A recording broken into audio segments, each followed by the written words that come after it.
الكيكة اللي جنيت المصريين، اللي هوست المصريين، اللي سماها تريليتشيا، واللي سماها كيكة الحليب التركي، واللي سماها القشطوطة.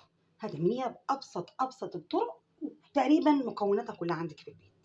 السلام عليكم ورحمة الله وبركاته. عاملين ايه أجمل متابعين في الدنيا؟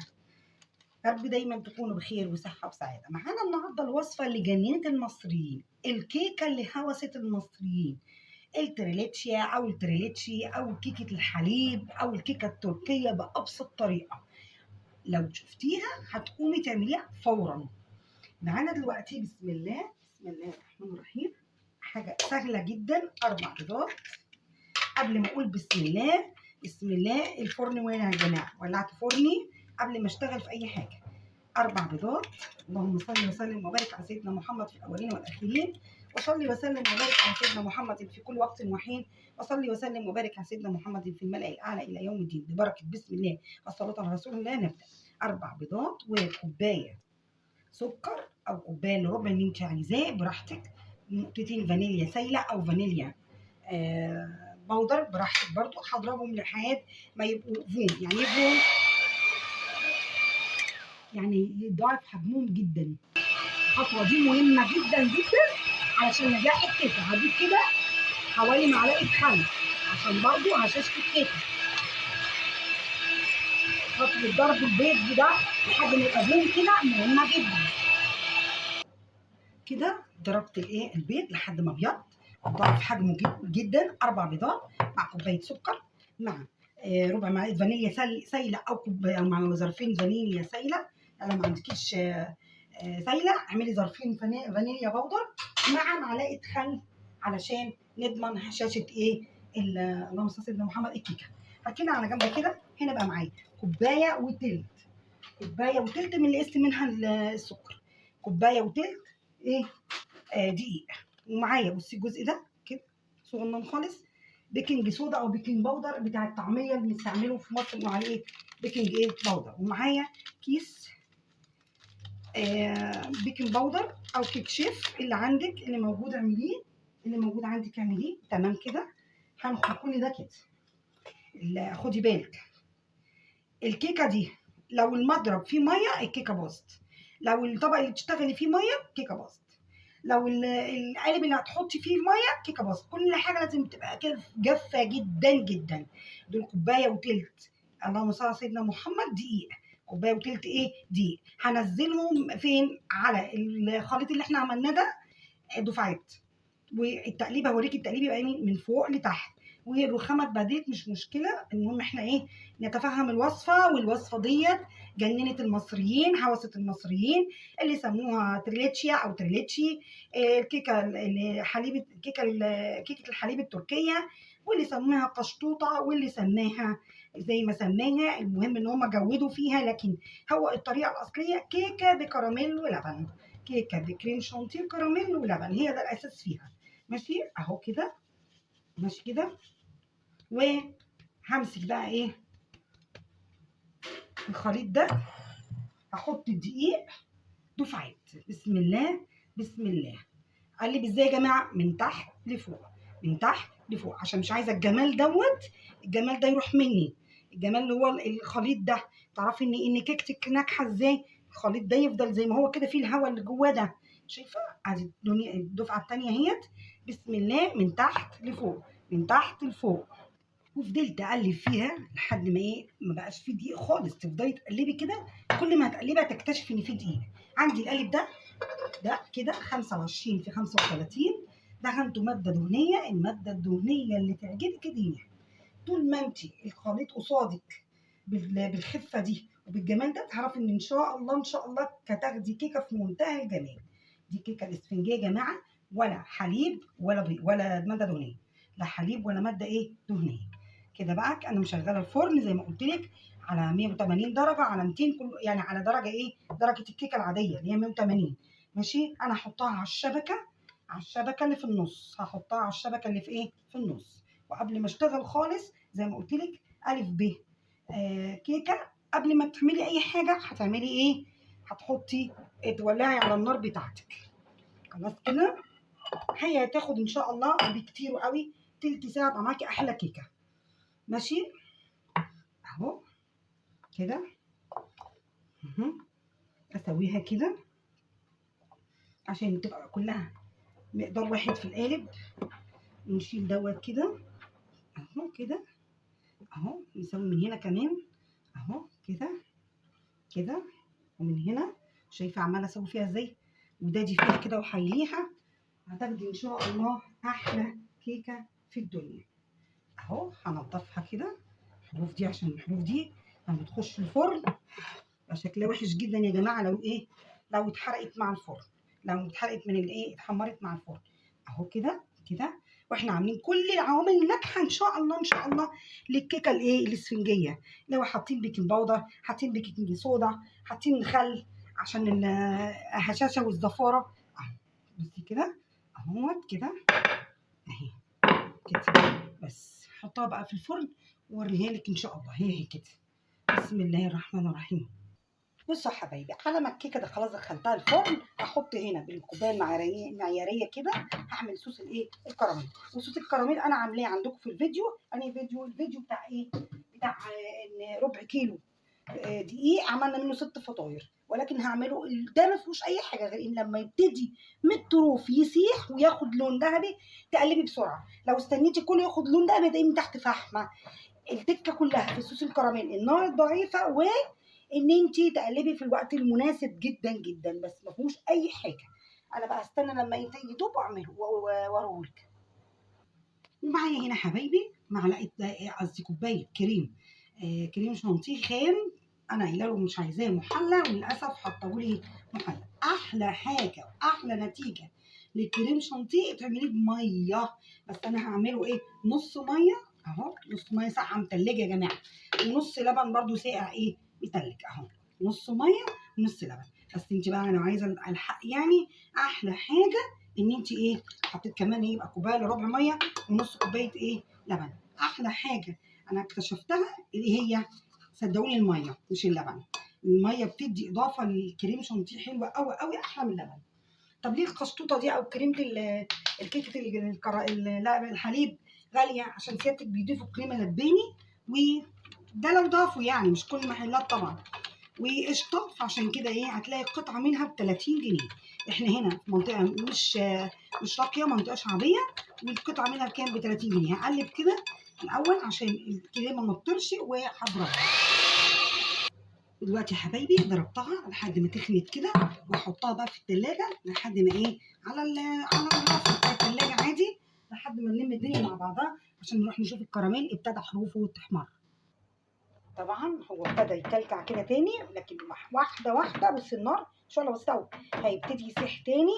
هنحط له مكعب زبده، وبعد ما مكعب زبده هحط مكعب زبده لما يسيح خالص، شيل من على النار. واقوم حاطه نص كوبايه ميه على معلقه نشا واحده. يبقى عندك احلى صوص كراميل، وذره ملح، ذره بيكنج صودا، ولو عايزه ذره فانيليا كمان او رشه فانيليا، يبقى عظمه على عظمه.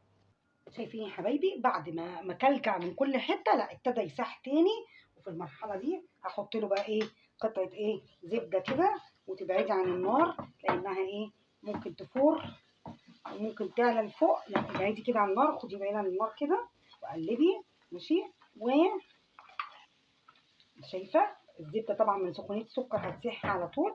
هحط هنا كده برده شعره صغيره قوي بيكنج صودا، وشعره ملح. شعره صغيره بيكنج صودا، شعره صغننه قوي قوي، قرصه زي ما بيقولوا كده في ايدك، اللي هي الكربوناتو يعني، وشعره ملح كده اهو اهو. كل ده والنار لا تذكر، النار صغيره جدا جدا. وهكون مجهزه كوبايه ميه كده قصادي جنبي معايا، فيها معلقه نشا. كوبايه ميه دافيه، كوبايه ميه ايه دافيه وفيها معلقه نشا. هقفلك الحاجات دي ما تتعملش جنبك اطفال. بصي بقى، هو برده هيرجع ايه يكلكع، هيدوب تاني زي ما كلكع المره الاولانيه. كل ده هيدوب تاني، هو بيقفش كده وبعد كده يرجع ايه يدوب.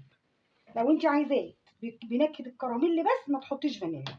لو فانيليا كراميل بفانيليا حطي فانيليا. احنا عايزينه النهارده بنكهه كراميل بس. هسيبه بقى لما يدوب، يبقى عندك احلى صوص كراميل.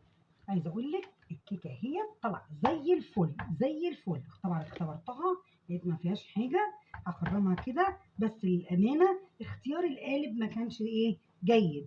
المفروض ان انا كنت عملتها في قالب اقل من ده، وانا عشان عايزه اعملها في بايركس علشان قدام الكاميرا للاسف عملتها في القالب الكبير، فطلعت ايه مش عاليه قوي، لكن هي زي الفل زي الفل. هعمل ايه بقى؟ هسقيها، خرمتها زي ما انت شايفه كده، وهسقيها من كوبايه لكوبايتين ونص لبن دافي، مش اكتر، من كوبايه لكوبايتين ونص كده. بعد ما ايه، بعد طبعا ما خرمتها، بعد ما خرمتها جامد حتى نازل فيها قشطه سيبيها. دي كده كوبايتين، ادي الكوبايه التانيه اهو. ماشي، في ناس بيعملوها بكيلو والكلام ده، لا، هي كوبايه او كوبايتين ونص هتبقى ايه تمام اهو. بصي كده اهو كده، هتشرب بقى وتسيبيها بقى براحتها خالص. النص كوبايه التانيه اهو.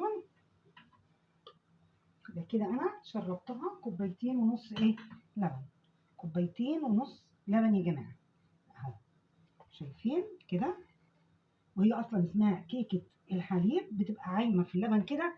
صراحه اول واحده عملتها في مصر هي الاستاذه سالي فؤاد، وهي قالت انا رحت تركيا وشربتها هناك بنفس الكيفيه كده، وكانت قالت اتقدمت لي غرقانه بالحليب. ادي كمان اللي حابه الفاطمين. و عايزه بقى اوريكم ايه الجمال كله. بصي شايفه صوص الكراميل؟ بصي لو كلكع معاكي صفي، انا صفيته عشان في حتت ما رضتش تدوب، عصت عليا انها تدوب. شايفه؟ هسيب بقى الكيكه دي لما تشرب اللبن تماما، واقوم حاطه عليها الايه الكريم ايه شانتيه. هنشوفها اما ايه اما تبرد. حبايبي لما الكيكه شربت خلاص الحليب، هنحط عليها بقى ايه الكريم شانتيه دوت. والصراحه انا يعني عايزه اقول لكم، اعترف لكم اعتراف، انا ما بجيبش غير المتحده، بس الراجل قاعد يقول لي ده حاجه اسمها حيدر، اوعي جواها، اوعي جواها، لا حيدر ولا ميدر. حيدر دي مش حلوه خالص خالص صراحه ربنا. المتحده لا يعلى عليها. انا قلت اسمع كلامه ومش هيغشني انا زبونته، لا، اداني كريمه حيدر حلوه وكل حاجه، بس لا، المتحده طعمها احلى وقوامها احلى بكتير بكتير بكتير. فانت لما تجيبي ايه، تجيبي اللي هي المتحده. انا كنت بقى اجيب كده المتحده على طول. هفردها بقى عليها كده.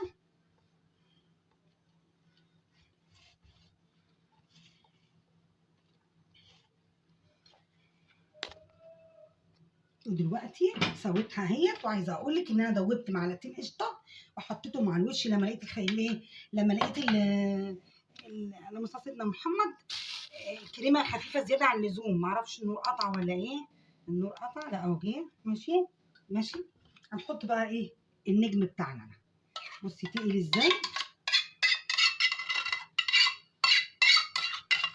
بالراحه كده، ويكون دافي بس عشان ما يسيحلكيش الايه، على قد ما تقدري يكون دافي عشان ما يسيحلكيش الايه الكريمه، عشان ما يسيحش الكريمه يا جماعه. هفرده كده بالراحه خالص اهو كده. بسم الله بسم الله بسم الله الرحمن الرحيم، بسم الله بسم الله الرحمن الرحيم.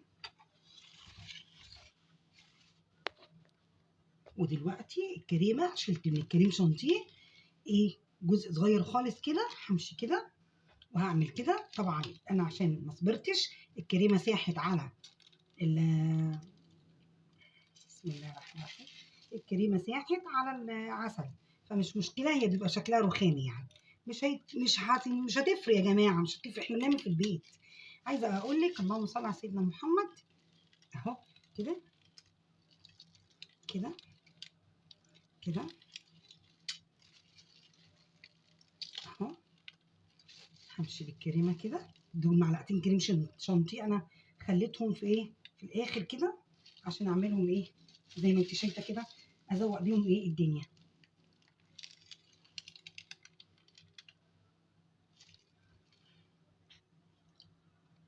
جت بقى احلى لحظه انا بحبها بخله الشيش طاووق كده، وهتمشي كده وتمشي كده، تمشي كده وتمشي كده. اكتر حاجه انا بحبها تمشي كده وتمشي كده. ممكن نمشي تاني كده اهو، شايفه؟ بصي الجمال، بصي الجمال، بصي شايفه المنظر، منظرها بسم الله ما شاء الله، بسم الله ما شاء الله، بقت خطيره. ايه رايك بقى في الجمال ده؟ ايه رايك فيها بقى؟ طبعا دي هتتحط في قلب التلاجة اللهم صل على سيدنا محمد، يعني مش اقل من 3 4 ساعات عشان تطلعيها كويسه وتطلعيها ماسكه ايه نفسها. طبعا الحاجات الزياده اللي طلعت في الكريمه دي ليه؟ علشان ان هي اللهم صل على سيدنا محمد، ان هي انا استعجلت وحطيت الكريمه، والله كنت حطاها في الفريزر بس هي كانتش مسكت قوي. الكريمه دي انا اتخميت فيها يا جماعه، ما كانتش حلوه. انا بعترف ان الكريمه دي اتخميت فيها وما كانتش حلوه. انا بقى هوريها لك ان شاء الله بعد ما تحط في الايه، في الثلاجه. يا حبايبي هنقطع مع بعض التريليتشي او كيكه الحليب، او زي ما تسموها بقى القشطوطه.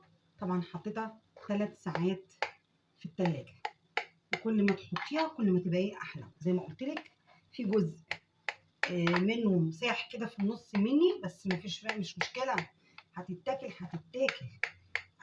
عايزه اقول لك ان القطعه من دي بتتباع ب 30 جنيه، بنجيبها ب 30 جنيه بالظبط كده. 1 2 3 4 5 6 7 8 يعني دي لو تجيبيها ب 240 جنيه، وهي ما اتكلفتش حتى، يعني التكلفه بتاعتها 70 جنيه تقريبا.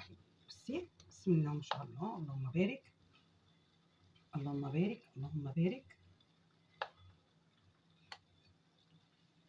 عشان ما سيبتهاش من هنا بس كده اهو كده. بسم الله الرحمن الرحيم. يا بركة بسم الله، يا بركة بسم الله، بسم الله. شايفه المنظر؟ بصي زي ما قلت لك، لو انت عايزه تحطي عليها لبن كتير حطي. انا حطيت قد ايه؟ حطيت بسم الله الرحمن الرحيم، حطيت كوبايتين ونص. بصي بقى، بصي المنظر، بصي الكيكه عامله ازاي يا جماعه، بصوا منظرها بسم الله، ولا اروع ولا اروع. طعمها جميل جدا جدا جدا.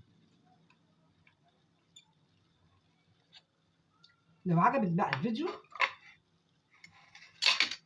ما تنسيش في لايك والشير عشان توصلك كل ما هو مفيد وجديد وعلى قد الايد. من قدوره فود، والسلام عليكم ورحمه الله وبركاته.